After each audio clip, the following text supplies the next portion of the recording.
¿Qué tal? ¿Cómo están? Tengan ustedes muy buenas noches. Bienvenidos a esta nueva edición de Fuego Cruzado. Desde los medios de comunicación ustedes pueden constatarlo muy a menudo.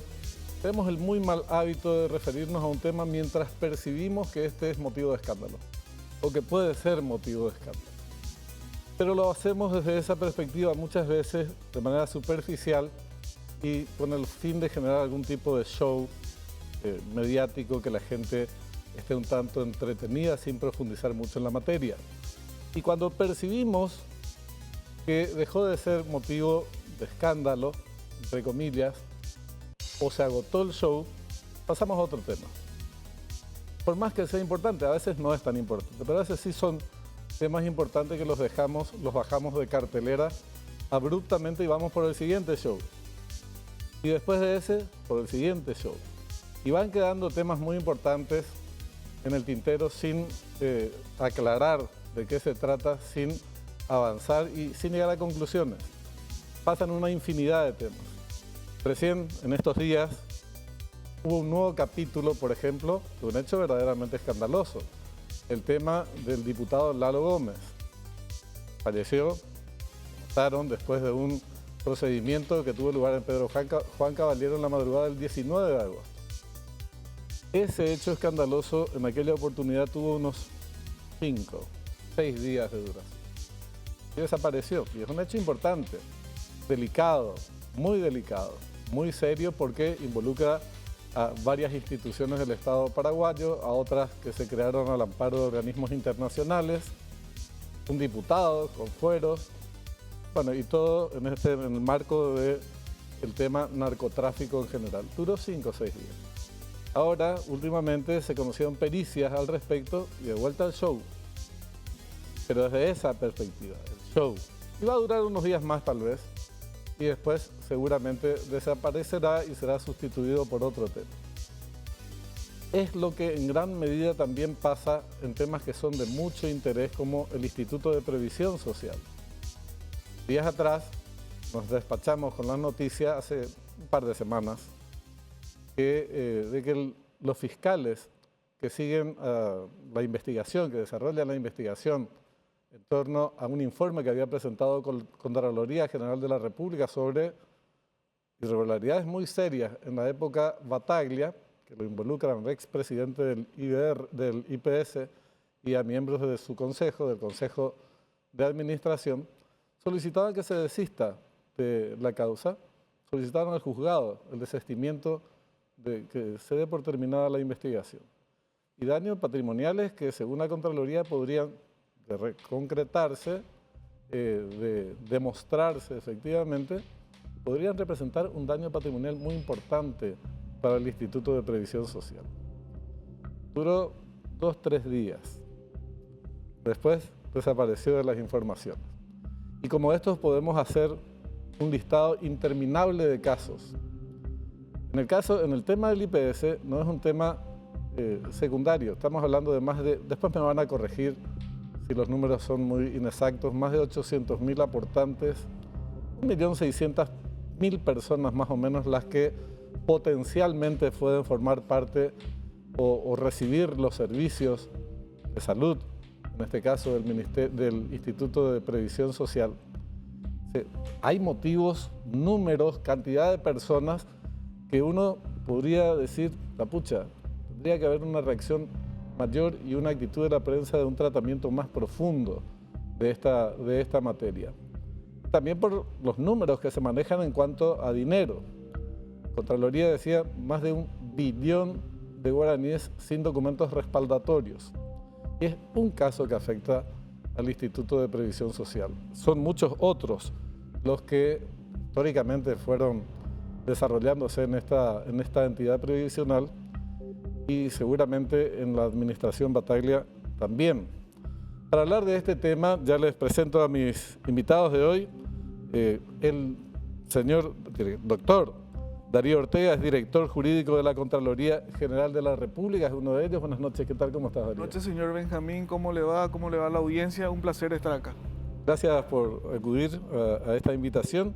Edgar Jiménez es jefe del departamento, me vas a decir si es correcto el cargo, jefe del departamento penal de la Dirección Jurídica del IPS. Sí, así mismo, jefe de Departamento de Asuntos Penales del IPS. Ah, bueno, ¿qué Muy tal? buenas Ariel? ¿Cómo noches, estás? muy buenas noches, Benjamín, buenas noches, director, y buenas noches a la audiencia. Este plagueo inicial es porque realmente nos cuesta muchísimo mantener en cartelera, más que nos cuesta.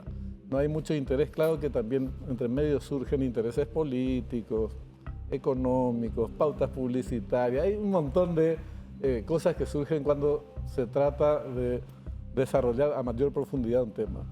Pero el del IPS es una cuestión capital. Esta denuncia, o este informe que elevó la Contraloría al Ministerio Público en su momento, habla de un posible daño patrimonial muy, pero muy grande en contra de los asegurados del Instituto de Previsión Social en última instancia. Quería arrancar por la Contraloría en el sentido de hacer una síntesis muy escueta del caso para que la gente, si bien es un tema ya difundido, pueda retomar y dimensionar su magnitud. Asimismo, voy a tratar de ser lo más práctico y resumido posible y no tan técnico, justamente Exacto. para que la gente pueda entender. Tal cual lo ha dicho el señor Livieres, este es un tema ya remanido que venimos hablando hace un tiempo, pero conviene recordar, pues va a ser el sustento de nuestra objeción o la falta de concordancia que tenemos con la Fiscalía para haber arribado a la conclusión a la que arribó. Entonces tengo que decir que esta es una auditoría financiera y de cumplimiento llevada a cabo por la Contraloría para el ejercicio fiscal 2022. ¿Qué es lo que implica una auditoría financiera? No son simplemente números fríos, no. La auditoría financiera de cumplimiento es una radiografía exacta de la salud contable y económica de un ente, en este caso IPS. De ahí es la importancia que si se observan irregularidades nada más, ya es motivo de alarma. Bueno, ¿Qué fue lo que ocurrió acá en el caso IPS? definido en su momento como una cuestión emblemática por el propio Contralor. Así mismo. ¿Y por qué nosotros decidimos remitir estos antecedentes al Ministerio Público? Porque en esta observación donde se habla de un monto tan grande de 1 billón de guaraníes, que para redondear vamos a hablar más de 100 millones de dólares, nos encontramos con una observación que la Contraloría primero luego trató de averiguar con el propio IPS y el IPS nos mintió. Esa es la palabra correcta. Nos mintió. ¿Cuál es la observación? Estamos hablando de qué año cuando hacen aquel pedido. Nosotros iniciamos la auditoría en el 2022, finales del 2022, y se prolonga hasta julio del 2023. Durante esos un año nosotros o recibimos evasivas. O un camionazo, una camionada de Las papeles. evasivas nos hicieron tener que iniciar una acción judicial. Luego con la acción judicial vinieron los camionazos, pero incluso ahí encontramos falta de cooperación por parte de IPS y, como digo, y lo digo porque está plasmado en un documento, mentiras. Esta observación, reitero, la de los más de 100 millones de dólares, tenía que ver con una falta de composición de saldo pendiente de pago a proveedores. ¿De dónde obtuvimos ese monto, ese nombre?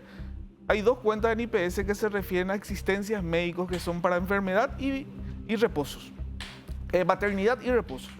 Ahí figuraba exactamente en IPS 1.200.000 millones de guaraníes en concepto de deuda pendiente de pago. Nosotros solicitamos al IPS por favor que nos remita esa composición y los documentos respaldatorios de los pagos. IPS en un primer momento nos dijo, ya te remitimos, volvimos a revisar, no encontramos, volvimos a reiterar el pedido, ya no nos contestó. ¿Qué hicimos? Nos constituimos in situ ante el Departamento de Contabilidad del IPS y le dijimos, señores, hasta ahora no me estás dando. Y ahí se labró un acta donde el jefe de contabilidad, de apellido Torales, nos dijo, no, hasta hoy yo no tengo esa composición de saldo. No te di porque no tengo. Y tampoco tengo los documentos. Y nos exige un memorándum de junio del 2023, donde le pedía a otro departamento que le remita esa composición y los documentos para dar a la Contraloría. Transcurrió un mes, hicieron su descargo, que es un proceso dentro de la auditoría, y ni aún ahí nos remitió los documentos respaldatorios de la deuda. ¿Cuál fue la conclusión de la CGR en esta observación? No podemos emitir opinión razonable sobre el estado contable. ¿Por qué menciono esto? En materia de auditorías, no solamente en Paraguay, en el mundo, concluir así lleva consigo una sospecha de fraude. Porque si un ente obligado a llevar una contabilidad limpia no lo tiene, algo raro está pasando. Entonces nosotros le remitimos a la Fiscalía ese y otros puntos. ¿Y dónde está ahora nuestro descontento con la Fiscalía? Que para sustentar la desestimación de esta observación, dice que la Fiscalía sí pudo obtener la conciliación y sí pudo obtener facturas de pago relativas a los fondos obtenidos en virtud de la Ley 7037. ¿Y de dónde supuestamente obtuvo esa información? ¿Qué IPS le proporcionó? Pero es aquí el disgusto, es ahí la discrepancia en la Contraloría. Porque nosotros lo primero que le decimos a la Fiscalía, no, Fiscalía, yo nunca objeté ningún pago para empezar luego. Yo nunca solamente me limité a saber si los fondos obtenidos en virtud a la Ley 7037 fueron bien utilizados. Esa es la ley Samaniego. La Ley Samaniego, que en el caso de estos dos rubros, existencias de medicamentos de maternidad y reposo, fueron autorizados la autorización de créditos por 450.000 millones nomás para estos dos rubros. Entonces le decimos al fiscal, no, vos estás haciendo un mal enfoque para rechazarme esta observación. Porque yo no cuestiono eso. Yo lo que cuestiono es que IPS no sabe, o al menos a mí me dijo que no sabía a quién le debía, por qué le debía, cuánto le debía y desde cuándo le debía. Ojo, los estados contables reflejan no solamente el ejercicio fiscal auditado, sino todos los anteriores porque se van arrastrando las deudas. Contraloría no pudo emitir una opinión razonable sobre eso por el comportamiento de IPS. Entonces, hoy, a mí, Contraloría, o a mí, ciudadano, no me sirve que se me diga que se pudo verificar que los pagos realizados en virtud a los fondos obtenidos en virtud de una ley cuyo monto es muy inferior a lo que figuraba en los papeles, estaba justificado. Porque creemos que el fiscal debió haber hecho la siguiente interrogante. A ver, Contraloría, órgano constitucional que en el marco de sus funciones realiza una auditoría y recibe esta respuesta de IPS, que forma parte incluso de su relato, porque el fiscal relata estos hechos. A la Contraloría, IPS le dijo que no tenía, a junio del 2023. Y a mí, en el 2024, me dice que tiene y me remite documentos con factura. ¿A quién le mintió IPS? ¿A Contraloría o a mí? Además, porque los mismos documentos que supuestamente remitió la Fiscalía respondiendo a los anteriores pedidos, requerimientos de Contraloría, no lo hizo también a la Contraloría. Acá aparecieron los documentos. Les remitimos a ustedes y a la Fiscalía. O sea, sin poner en duda una gestión que estoy llevando a cabo por falta de documentos respaldatorios, el caso va al Ministerio Público, no solamente le envió al Ministerio Público, sino también a quienes me estaban requiriendo esa información. Ahora, en el caso del Instituto de Previsión Social, días atrás hubo una reunión en el Ministerio Público con el Fiscal General del Estado. Entiendo, este tema se abordó en particular, no se abordó, Edgar, y cuál es el seguimiento que se le va a dar desde el IPS a un tema que guarda interés muy grande para la institución como tal y para sus asegurados. Sí, exactamente. Días atrás estuvimos efectivamente reunidos el equipo jurídico de IPS. También estuvieron presentes las autoridades de la parte contable, de auditoría y también asesores externos del IPS. Nos reunimos con el fiscal general del Estado y también estaba presente el director jurídico. Le manifestamos nuestra preocupación por este tema del requerimiento fiscal que fue presentado ante el Juzgado Penal de Garantías de Delitos Económicos en relación al caso de que estamos hablando, ¿verdad? Le manifestamos nuestras preocupaciones, le hicimos saber las incoherencias, las contradicciones que tenía los argumentos del requerimiento fiscal y también le manifestamos la preocupación en relación al equipo de trabajo que está llevando a cabo las investigaciones del IPS. Dijo sobre eso último, porque Nosotros intentamos hablar con mucha insistencia con los fiscales, que entiendo que son 3, Sí, los que solicitan el desistimiento de la investigación. Después de mucho insistir, hablamos con Piñanes. Estaba muy a la defensiva, un poco nervioso, pero bueno, no se pudo avanzar mucho en la conversación. De todas maneras, él decía, si esto no prospera y surgen nuevos elementos, porque le mencionábamos la auditoría que está en curso en el IPS, que todavía no concluyó, ¿por qué no aguardaron a la finalización de esa auditoría también? Dijo, bueno, pero se puede reabrir el caso y compañía. Para este programa también les invitamos, con los otros fiscales no hay ninguna posibilidad de conversar, por lo menos con nosotros. El fiscal general, ¿qué dice sobre el proceder de estos 3 fiscales? no, y se manifestó a rasgos generales. También no manifestó su intención de colaborar más que nada entre instituciones. Eso es lo que ayer nos dijo y que va a tratar de conformar un equipo de trabajo en relación a las causas del IPS para poder llevar adelante las investigaciones y cumplir con todas las diligencias que se solicita por parte del IPS, que participa como víctima en estos casos. Tenemos que tener en cuenta que el titular de la acción pública es el Ministerio Público y nosotros, a modo de colaboración, solicitamos más de 10 diligencias que no se cumplieron en este proceso y que estaban pendientes de realizarse. Pedimos auditoría al Poder Ejecutivo, pedimos pericias, pedimos diligencias de nuestra propia institución y también manifestamos, como dijo el doctor, que hubo un informe de la Gerencia Administrativa Financiera que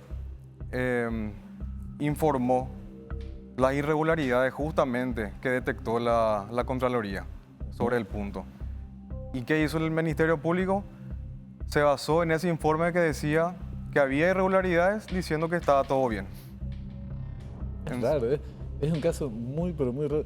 ¿Saben que en fuentes allegadas al grupo de Bataglia, esto obviamente no es demostrable propiamente, los comentarios son, no, este tema ya está resuelto.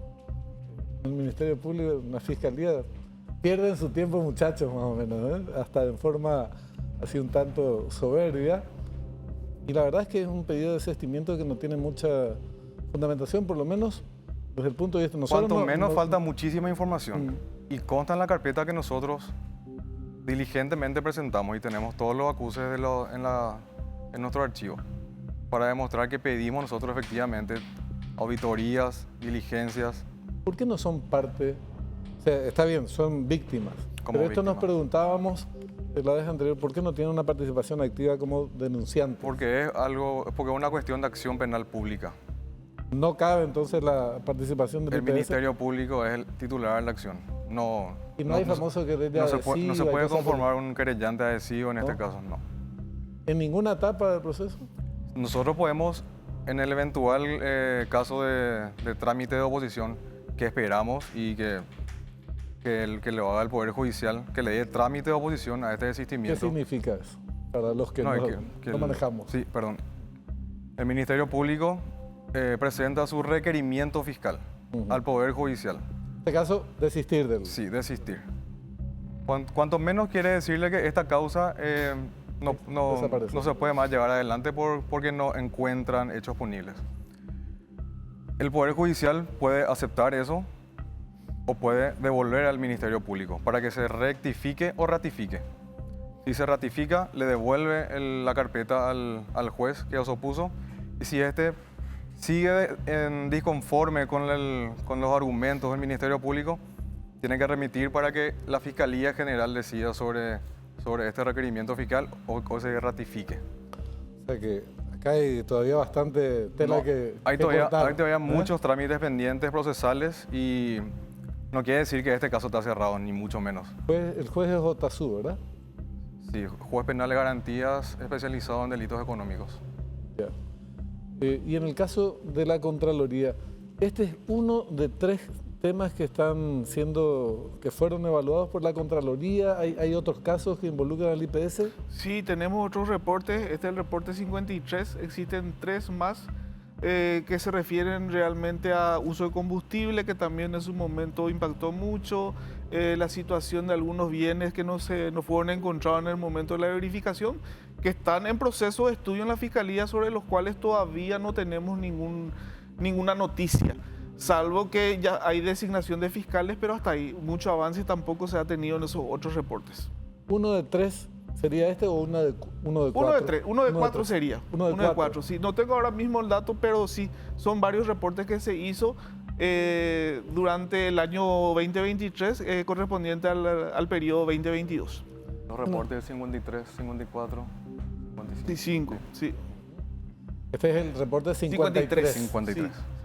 Ahora, fíjense nomás, a modo de antecedente, digo, cuando la Contraloría, recuerdo perfectamente, pues nosotros le dimos cierta continuidad al tratamiento del tema, solicitó los informes del IPS, las negativas eran así constantes, ¿no? O silencio directamente, sin ningún tipo de respuestas. Viene la acción judicial y le manda camionazos repletos de documentos. Evidentemente no había ninguna intención de colaborar, porque si no se envían de otra manera las documentaciones y no tenés que zambullirte en toneladas de papel, ¿verdad? Entonces, permanentemente hubo mala fe por parte de la administración anterior del IPS, y es un tema, como decía antes, que es de máximo interés para los aportantes, para sus familias, y en uno de los tres temas que prepara la Contraloría, se habla de más de 100 millones, 130 millones de dólares me parece. ¿Los otros se puede cuantificar o todavía es imposible? Sí, estaban cuantificados, pero no eran montos tan elevados como esto, porque se refería al uso de combustible, a los bienes, al valor de los bienes que no fueron encontrados, que tendrían que ver con algunos aparatos médicos y otros oficinas. Pero retomando el tema nomás, señor Livieres, para hilar lo que dijo el doctor y usted, lo que nosotros cuestionamos, no compartimos el criterio, no sé qué nombre darle para que no se enoje la Fiscalía, es que se enfocó de manera errónea el planteamiento. Para poderse estimar esto, solamente se habló de una figura penal, que es la lesión de confianza. Exacto. Y el reporte de la Fiscalía en este punto iba mucho más allá de eso. O sea, hay otras figuras penales. Hay otras figuras penales que, según este escrito de desestimación, no fueron estudiadas. Nosotros no sabemos si los documentos que faltan y que ahora aparecieron son completos. No sabemos si son de contenido cierto o falso. No sabemos si el fiscal tuvo en cuenta no solamente la factura, sino tuvo en cuenta pedido, acta de recepción, acta de remisión, presupuesto, fechas, firmas. Todo eso compone a una deuda, no solamente la factura. No sabemos si todos estos documentos que se tuvo que haber tenido en cuenta para hablar de un pago correcto, como habla el fiscal, fueron analizados.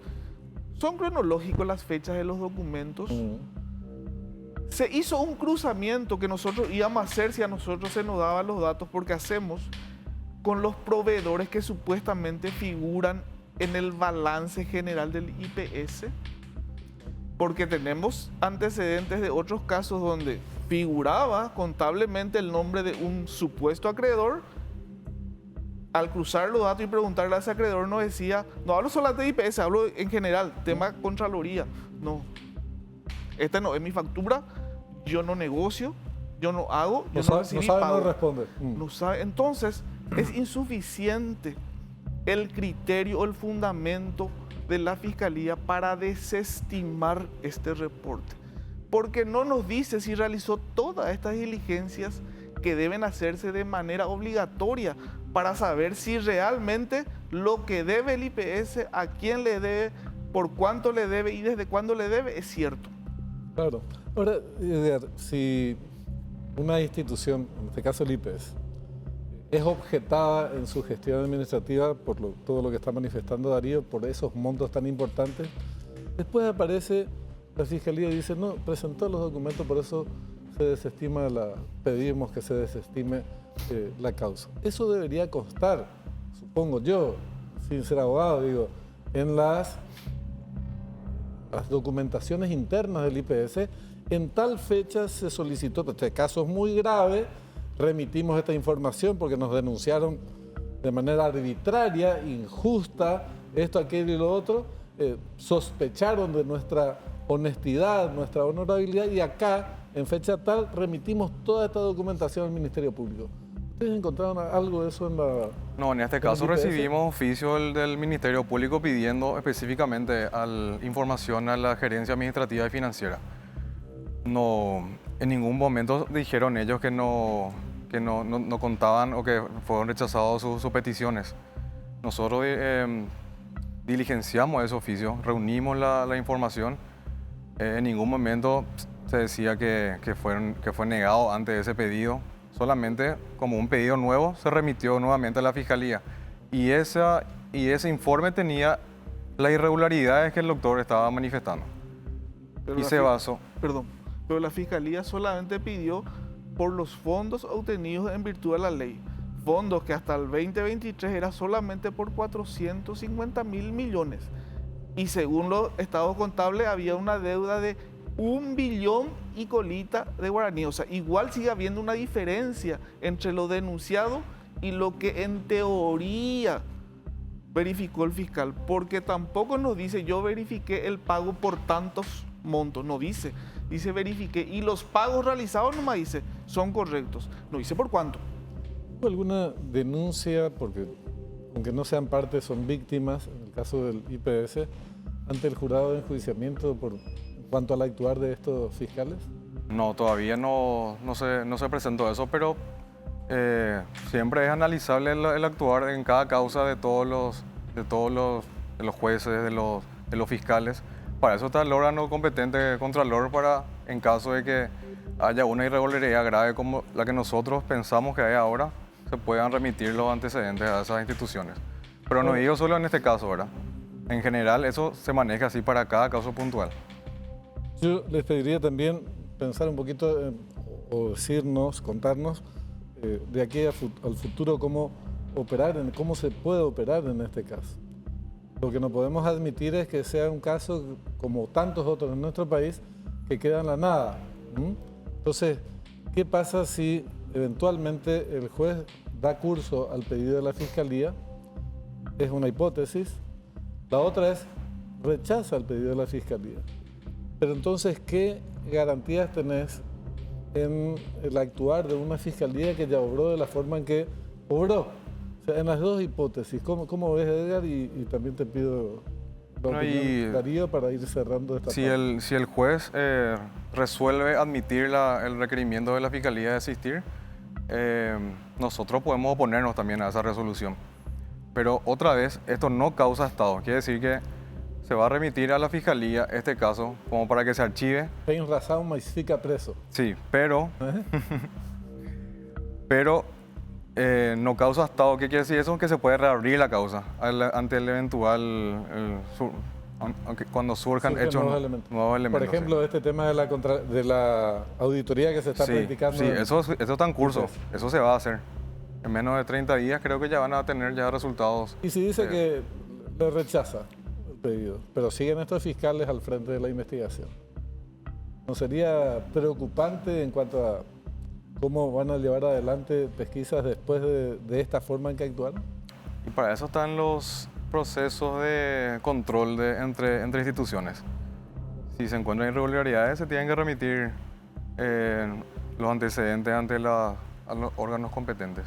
Ocurre cuando el fiscal habla de mesas de trabajo, a mí me encanta, está todo bien, suena lindo. Napoleón decía que la forma de acabar con un tema, y no solo él, muchos, y se le invocó a muchas personas, se puso en boca de muchos la expresión de que cuando se integran estas comisiones es para que los casos mueran. Equipos de trabajo le llaman.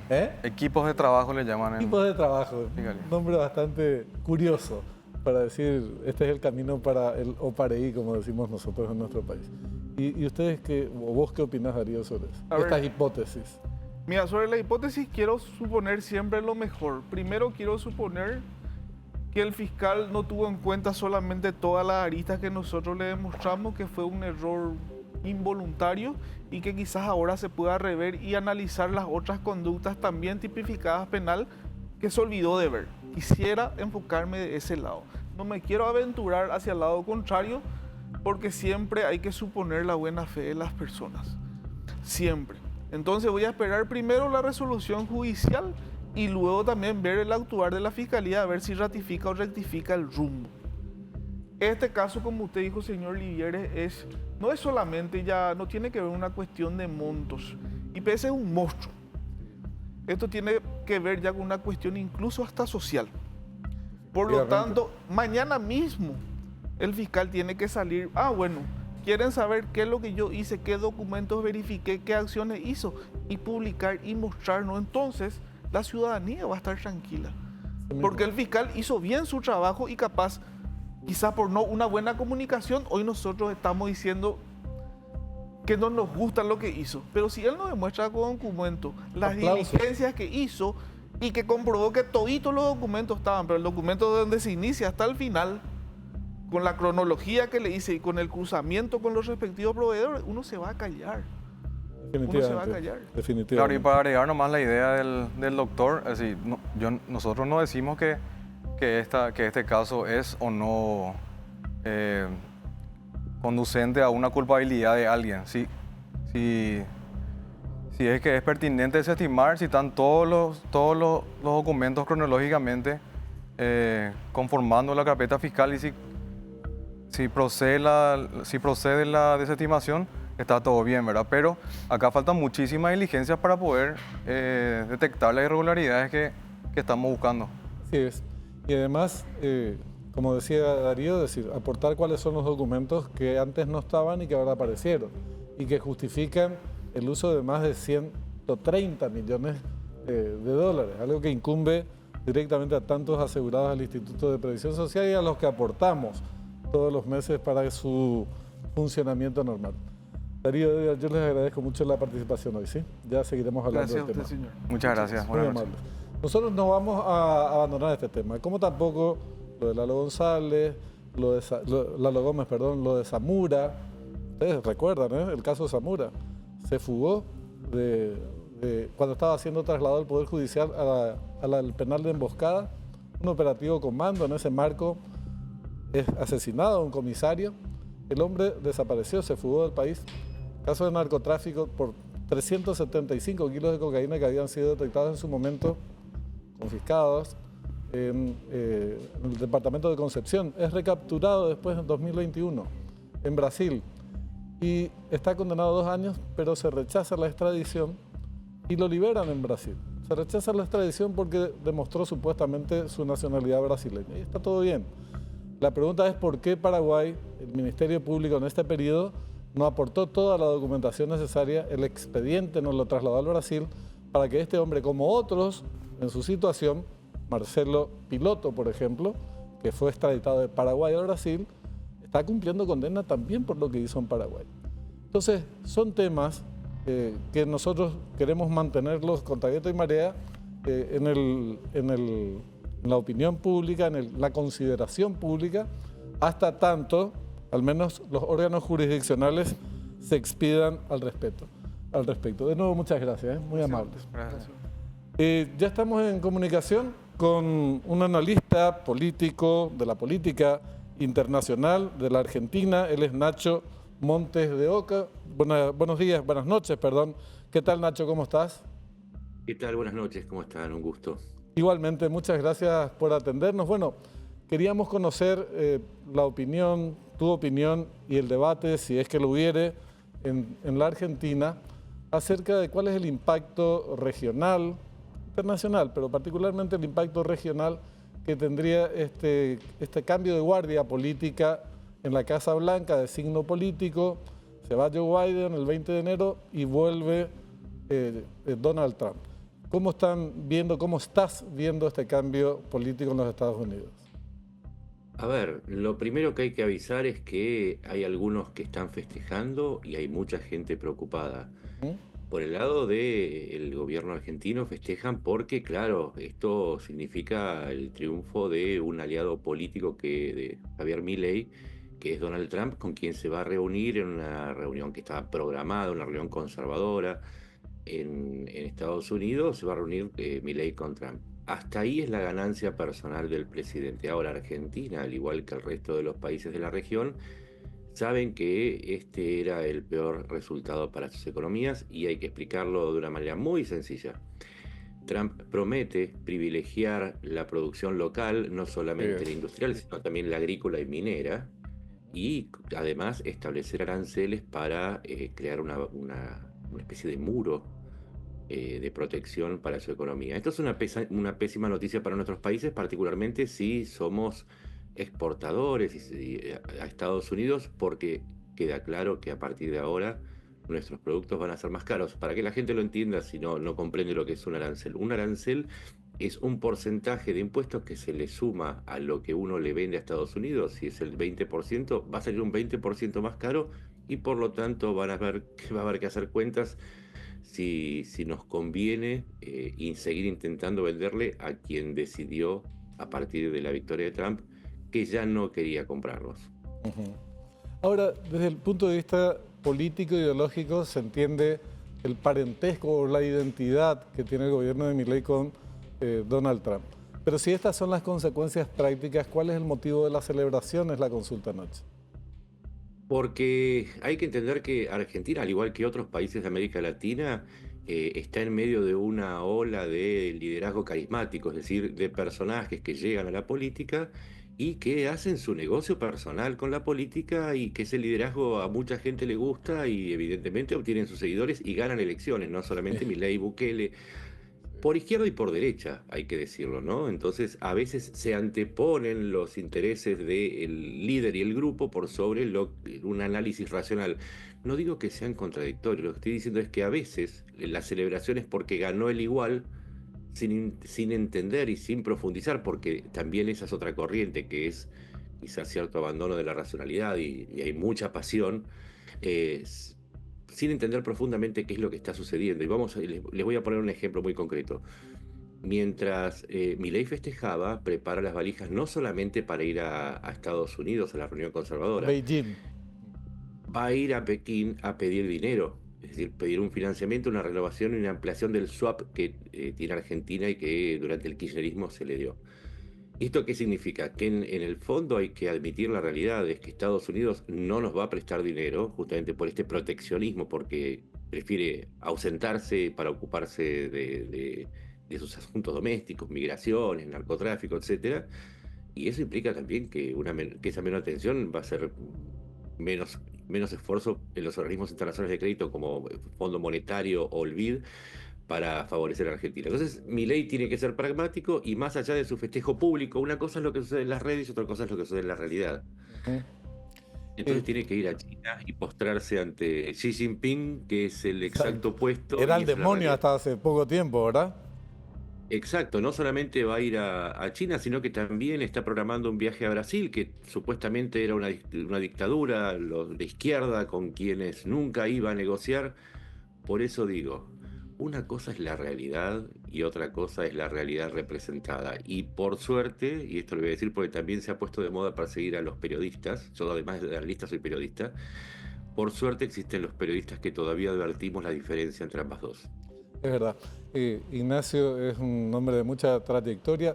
Maleducadamente, por cierto, confianzudamente te llamé Nacho, te voy a disculparnos.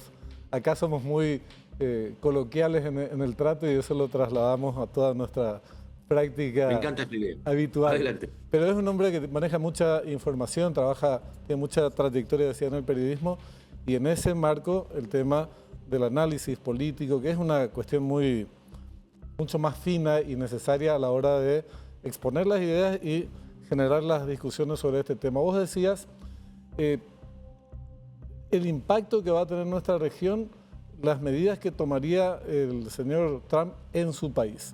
Ahora, ¿cuál es la política que tomaría de cara, o si crees, cuáles serían los ejes de su política exterior y qué tanto miraría a la región? Porque esto que vos mencionabas, refiriéndote a otras cuestiones, Estados Unidos, China, hay evidentemente una pugna internacional, una disputa mundial muy intensa que probablemente se profundice en estos próximos años, con Donald Trump en la presidencia de los Estados Unidos. ¿Cómo se registraría, se expresaría esto a nivel regional, crees vos?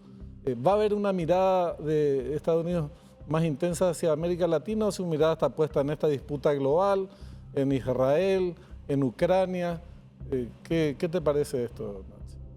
A veces el mejor dato es el que no existe. Es decir, me explico. Durante la campaña Trump no hizo prácticamente ninguna mención positiva, no mencionó a nuestra región, no mencionó a América Latina, excepto cuando tuvo que referirse por cuestiones vinculadas, en primer lugar, a las migraciones y en segundo lugar al narcotráfico. Los únicos países que mencionó fueron México, Venezuela y El Salvador. Los tres por migraciones y en el caso de México por narcotráfico.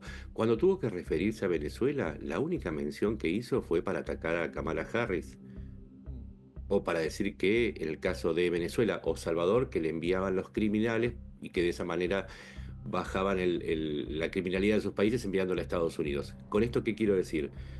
Para Trump, América Latina no existe, no forma parte de su agenda. Y hay que entender, a ver, para que lo entendamos, para que la gente lo comprenda mejor, hay 3 grados de países en América Latina en la agenda que ya es escasa respecto a América Latina. Los que tienen que ver con el narcotráfico y las migraciones, es decir, de Río Grande hasta Colombia. Los 3 bastiones de China en América Latina, Venezuela, Cuba y Nicaragua. Eso les genera una pequeña preocupación en la disputa, pero no por la región, sino por la disputa con China. Y el resto, no existimos. Es que hay que entender que el aislacionismo es como que no, en serio, no le importa. Nosotros en Argentina tenemos una base china. Dentro de la disputa con China en la campaña no se hizo mención, no se sabe que le haya dicho a Milei, van a sacar esa base, y es una base importantísima para el programa global chino. No existimos, entendámoslo. Y no solamente no existimos, sino que además van a dejar de comprarnos, con lo cual queda claro que vamos a tener que buscar alternativas, y acá viene el intríngulis que tenemos que entender y que les voy a plantear. Si Estados Unidos se va a retirar de la región y la política odia los vacíos, ¿quiénes creen que van a venir? Seguramente va a venir más influencia, inversiones y fondos chinos. Ejemplo, Milei. Y si eso sucede y Estados Unidos se disputa con China, quizás, solo quizás, Estados Unidos con Trump presta atención a América Latina cuando entienda que fue copada por los chinos. Sabes que ese quizá y solo quizá me parece que resume en gran medida la perspectiva política, porque tampoco es una certeza, aunque eso ocurriese por lo que manejabas en cuanto a las escalas de prioridades del gobierno de Donald Trump. Pero en la región, o en realidad a nivel más general, hay otro impacto político que también quisiera conocer tu opinión. ¿Qué dimensión es la victoria de Trump o del trumpismo, entre comillas, en cuanto a impacto político y en las corrientes que se identifican con este liderazgo en los Estados Unidos a escala internacional en distintos países del planeta? Evidentemente es probable que reciban un aliciente importante, digamos un empuje importante, tengan viento de cola a partir de este triunfo de Donald Trump. Es correcta la apreciación y entiendo el fondo de la pregunta. Sí, es cierto, el mundo está viviendo una crisis con una lucha entre democracias y autocracias, pero también en Occidente se está dando una lucha interna que tiene que ver mucho con esa dimensión y esa crisis. En Occidente lo que estamos viendo al mismo tiempo es el surgimiento de estos líderes fuertes, de estos líderes carismáticos, antipolítica, con ideas, si se quiere, de extrema y urgente aplicación, que de alguna manera están pidiendo que se relajen algunos resortes de la democracia, por ejemplo, la separación de poderes, por ejemplo, la libertad de expresión, por ejemplo, la tolerancia a las ideas del distinto. Y esa es una corriente que está pegando muy fuerte, no solamente en América Latina, sino también en Europa, y que Trump también encarna. Entonces, al mismo tiempo que está este desafío de resistir a las autocracias, está el desafío de preguntarnos cuál es el nivel de democracia que queremos sostener, o si la urgencia habilita la llegada de estos líderes fuertes que arrasan con todo y que inclusive piden que, por la crisis y la urgencia, se les habilite un poco más de poder. Milei, Trump y Bukele son parte de lo mismo, y recordemos, para que se entienda, el primero fue Bukele con soldados, cerró el Congreso hasta que le votaran las leyes y a partir de ahí empezó con las votaciones lo perpetuó en el poder. ¿En qué se diferencia esto de la derecha y la izquierda? Justamente porque esa es la crisis que tiene Occidente. ¿Hasta cuánto resiste la democracia este mundo en crisis? Esa es la pregunta que nos hacemos, no solamente en Argentina, sino también en todo el resto de la región que incluye a Estados Unidos. Y cuando hablamos de la región, por ejemplo, otro que habrá cantado victoria es Bolsonaro. Es cierto, la posibilidad de reemerger de una figura como la suya, ya con los antecedentes que carga sobre sus espaldas, va a estar en gran medida sujeta a la gestión de Lula al frente del gobierno brasileño. Pero indudablemente cobra mayor la hipótesis de un eventual retorno suyo al poder en Brasil, cobra mayor fuerza a partir de este dato que arroja el resultado de las elecciones en los Estados Unidos. O sea, como parte de esta disputa, por lo menos en el corto plazo, estas corrientes de derecha se ven favorecidas por ese hecho, ¿verdad? Bueno, es que me parece perfecto el ejemplo de Brasil, porque también tenemos el mismo ejemplo de liderazgo carismático Lula, pero por izquierda. Correcto. Entonces, ¿cuál es el problema? Y esto lo vengo advirtiendo hace mucho tiempo. Estamos muy atrapados en el viejo concepto de izquierda-derecha, y en realidad es democracia, más democracia o menos democracia, y precisamente Brasil lo demuestra. Son dos líderes fuertes, casi con una concepción feudal de la política, Lula y Bolsonaro, disputándose un país que se supone que es democrático, cuando se debiera disputar entre ideas, no entre liderazgos. Y es ahí donde vengo advirtiendo. Atención, porque la región corre riesgo de ver degradada su calidad republicana en función de una crisis que se va a acentuar precisamente por los resultados de las elecciones en Estados Unidos, que consecuentemente van a traer una crisis económica y con ello también una crisis quizás migratoria. Y nos olvidamos de algo muy importante. Trump prometió deportar a 1.5 millones de inmigrantes ilegales. Todos nuestros países van a tener un regreso masivo de personas y hay que ver el impacto que tiene en cada una de nuestras sociedades. Y eso no solamente se da en Estados Unidos. Chile, Perú, Colombia y varios países de la región están planteando lo mismo. ¿Qué va a pasar cuando regresen todos esos pobladores? No solamente con la parte económica y social, sino también con la relación entre los países. La corriente que está recorriendo ahora América Latina va a cambiar muchas cosas y todavía no somos conscientes de hasta qué punto lo va a hacer. Ignacio, muchas veces estos liderazgos llegan con un discurso y después hacen exactamente lo contrario o cumplen parcialmente con su programa. El caso de Milei de Argentina es una expresión bastante elocuente, el discurso contra la casta, bueno, la casta es parte del gobierno, en fin, hay una serie de características comunes a estos liderazgos. El propio Trump en su primer periodo también de un discurso aplicó parte de su programa, pero la realidad también a veces incide de manera muy directa como para que no pueda ejecutar en su integridad. La pregunta es, en este periodo, si bien tiene mejores condiciones, porque tuvo una amplia victoria también en el Senado, tiene el control de la Corte Suprema de Justicia, digamos que tiene más herramientas políticas institucionales que puede utilizarlas a su servicio. Entonces, ¿qué parte vos crees si va a ser una aplicación integral de su programa? O bueno, eso es algo abierto y veremos cuáles son, cómo transcurre la experiencia. El mejor ejemplo es el muro que iba a construir en la frontera con México y que iban a pagar los mexicanos y que finalmente no pagaron los mexicanos ni se terminó de construir. El mejor ejemplo en Milei es la dolarización y el levantamiento del Banco cepo. Central. Y el Banco Central Sí. Que iba a dinamitar, ¿verdad? Claro.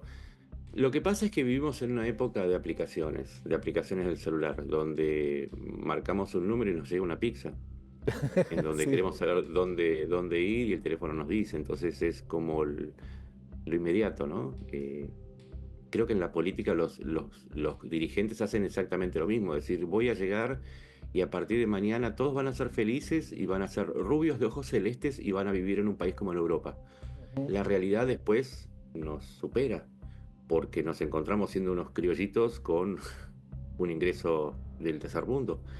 Y esto es lo que le está pasando no solamente a Milei, sino a muchos otros, a Bukele. Bukele está peleando contra una economía que no arranca. Exacto. Prometió que con el con el Bitcoin se iba a solucionar todo, de la misma manera que Lula prometió que se iba a acabar la pobreza y la realidad es que acaban de informarse que la población en las favelas creció un 43%. Entonces, para responder concretamente la pregunta, vivimos en una época de representaciones, de simulaciones y de aplicaciones, en donde los políticos después son arrasados, golpeados y aplastados por una realidad en donde no hay forma de aplicar lo que prometen. En el caso de Trump, ha prometido tantas cosas, pero si uno las analiza, son absolutamente imposibles de cumplir porque son contradictorias. Y voy a poner un ejemplo muy concreto. Prometió hacer un recorte en el Estado para hacer un ahorro, pero al mismo tiempo está prometiendo que va a bajar impuestos y que va a hacer crecer el ejército y que va a invertir más en defensa. Pero si vos bajás los impuestos, aparte vas a poner aranceles, con lo cual va a bajar tu productividad Claro. y vas a tener menos dinero, ¿cómo vas a hacer para gastar más dinero mientras recortás? No tiene Ujú. absoluto sentido. Y los analistas nos dedicamos a marcar eso. Somos el termómetro y a veces nos acusan y rompen el termómetro diciendo que acusándonos por la fiebre. La realidad es que es de aplicación imposible. Todos sabíamos que lo que proponía Milei era de aplicación imposible. Pero el punto está, y en esto, por eso completamos lo de la pregunta anterior. Sí. La gente quiere creer, y mientras la gente quiera creer, va a seguir votando al que le prometa de una manera más elegante y más creíble, porque la gente está dispuesta a hacer ese trato. Yo te voy a creer, por favor, hace que la promesa sea lo más linda posible, aunque sea imposible de Es cumplimiento. verdad, es verdad. Ahora, vos planteás el tema, me parece un ángulo interesantísimo para la discusión, democracia, autoritarismo, que es sustituida por la disputa de liderazgos, tanto por derecha como por izquierda, y desaparece la esencia de las discusiones, de los proyectos. Pero, y esto que se da en la realidad, y yo reconozco que es un hecho importante de la realidad mundial, esta disyuntiva que vos señalás, se da en el contexto de una confrontación muy grande a nivel global de carácter económico, porque China, la disputa China y Estados Unidos no tiene que ver con, en este momento, fíjate, son liderazgos por izquierda y por derecha, pero ninguno está planteando alrededor del tema de más democracia, menos democracia, porque en eso no tienen muchas divergencias. Entonces, no es el signo distintivo de la época esta disputa global, en el marco de una crisis sistémica, ¿verdad? Y de la ausencia de proyectos justamente de superación. Por eso afloran tantos liderazgos. ¿Cuál es la contradicción principal en este momento y quiénes están, digamos, dando pasos hacia atrás en la escena, en el escenario? Por eso no se discuten los temas que hacen a la esencia de la democracia o del sistema mismo, hasta dónde puede resolver los problemas actualmente existentes a nivel planetario, a nivel mundial. Estamos en un escenario muy parecido al de la crisis del 29, de 1929 y el crack del 30, en donde se quebró una promesa. Si miramos hacia atrás, Europa, Estados Unidos, inclusive nuestra región vivía en una época de despreocupación y hasta de pujanza en cuanto a consumo, no que digo crecimiento, de consumo, en donde se suponía que la democracia resolvía todo y que el libre mercado también lo hacía. Era casi como una fórmula mágica. De pronto vino la pandemia, de pronto vino la guerra de Ucrania y otros conflictos como el de Medio Oriente y la economía entró en crisis y de pronto nos dimos cuenta que el mundo no era tan sencillo como pensábamos y que la democracia y que el libre mercado no lo resolvían todos. Mientras tanto surgió desde el otro lado un eje autocrático formado por China, Rusia, Irán, etcétera, pero que tiene una ventaja por sobre nosotros, una rápida decisión, establecen un orden, que es lo que a nosotros nos falta, y esa falta de orden que que nosotros sufrimos en medio de una crisis, en medio de una retracción de la economía y del consumo, sirven para que crezcan estos liderazgos que dicen, es cierto, estamos en una crisis, vos seguime a mí, que yo tengo la fórmula para el orden, pero casualmente se empieza a parecer a lo del eje autocrático, que es decir, lo único que te pido es que resignes un poquito de democracia para que salgamos de esta crisis, por lo menos hasta que salgamos de esta crisis. Y ahora viene la respuesta a fondo. ¿No es acaso la misma promesa o el mismo tipo de pacto que ofreció China a sus ciudadanos? Un poquito menos de libertad, pero con más consumo. Ahí está la respuesta de por qué crecen los liderazgos autocráticos, porque se pide el mismo tipo de contrato, dejemos un poco de democracia, dejemos un poco de libertades, pero compremos un poquito más, consumamos un poquito más.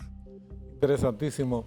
Es un grato encuentro. Celebro esta posibilidad de charlar con Ignacio desde que están en Buenos Aires.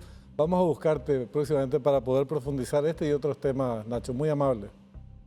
Siempre es un gusto. Aparte, Paraguay para mí es un país que por familia aprecio mucho y mi madre a veces habla en guaraní y me lo ¿Ah, sí? recuerda. ¡Qué nivel! ¡Qué gusto! Un abrazo grande a la distancia. Un abrazo grande, gracias. A vos, a vos. Nacho Montes de Oca, periodista y analista de política exterior, una charla súper interesante. Nosotros llegamos hasta acá, pero antes les quiero dar una recomendación. El calorcito ya nos hace pensar en nuestro próximo destino. ¿Querés conocer un nuevo rincón del mundo? Pasa hace posible tus próximas vacaciones con cuotas de 35.000 guaraníes por millón. Así como escuchaste. 35.000 por millón. Solicita tu préstamo llamando al 021-618-7070 y date el gusto hoy. Pasa cuando quieras, estamos. Gracias por habernos acompañado de estos minutos. Nos reencontramos el próximo domingo, como siempre, a las 21. Hasta entonces.